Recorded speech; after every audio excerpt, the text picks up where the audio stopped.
नमस्कार, आप देख रहे हैं डीएनएस न्यूज नेटवर्क। मैं हूं प्रेम शर्मा। आज की सबसे बड़ी खबर यूनियन बजट 2026 से जुड़ी हुई है।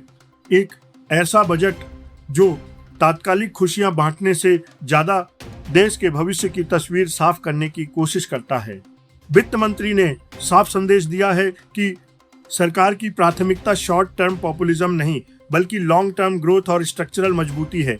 यही वजह है कि यह बजट राहत कम और रोड मैप ज्यादा नजर आता है, जिसका लक्ष्य है विजन 2047।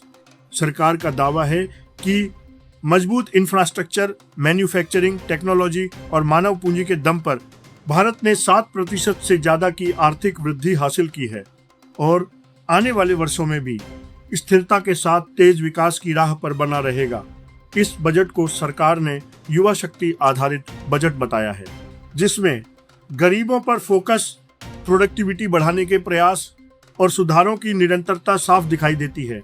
बजट के साथ 16वें वित्त आयोग की रिपोर्ट भी पेश की गई, जिससे केंद्र और राज्यों के बीच वित्तीय संतुलन का रोड मैप सामने आया है। इन सिफारिशों के बाद राज्यों को करीब 1.4 लाख करोड़ रुपए मिलने का रास्ता साफ हुआ है, जिसे संघीय ढांचे के लिए मजबूत कदम माना जा रहा है। सरकार ने यह भी स्पष्ट किया कि तेज ग्रोथ के बावजूद फिस्कल डिसिप्लिन से कोई समझौता नहीं होगा। अनुमान है कि FY26 में डेट टू जीडीपी रेशियो 56.1% रहेगा, जो FY27 में घटकर 55.6% हो सकता है। वित्तीय घाटा FY26 में जीडीपी का 4.4% और FY27 में 4.3% तक सीमित रखने का लक्ष्य है। हालांकि FY27 में सरकार करीब 11.7 लाख करोड़ रुपए की उधारी लेगी, लेकिन दावा है कि यह उधारी ग्रोथ सपोर्टिंग कैपेक्स के लिए होगी। इंफ्रास्ट्रक्चर को एक बार फिर ग्रोथ का इंजन बताया गया है। FY27 के लिए सरकार ने करीब 12.2 लाख करोड़ रुपए के कैपिटल एक्सपेंडिचर का प्रस्ताव रखा है, जिससे सड़क, रेलवे, लॉजिस्टिक्स और शहरी ढांचे को नई रफ्तार मिलेगी।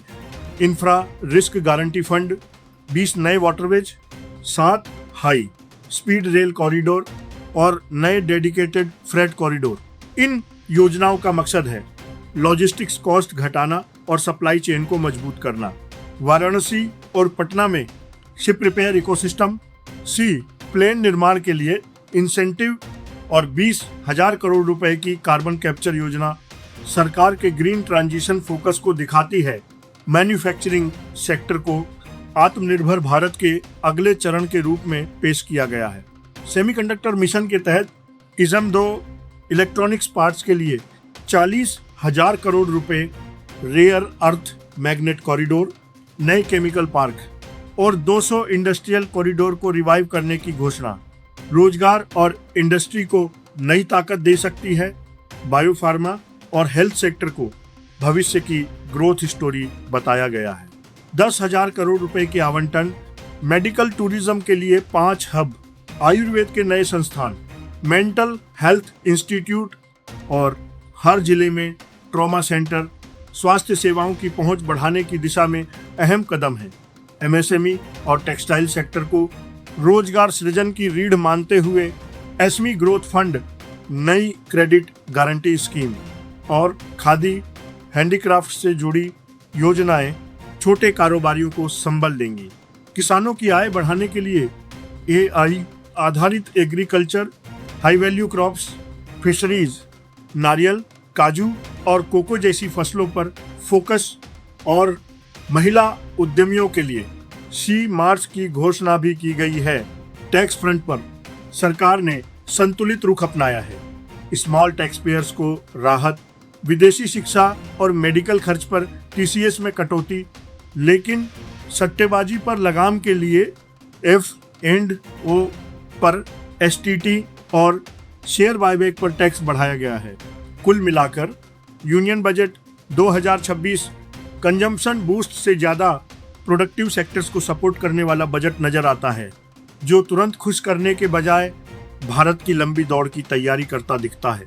आप इस बजट को कैसे देखते हैं? रोड मैप या राहत, अपनी राय कमेंट बॉक्स में जरूर लिखिए।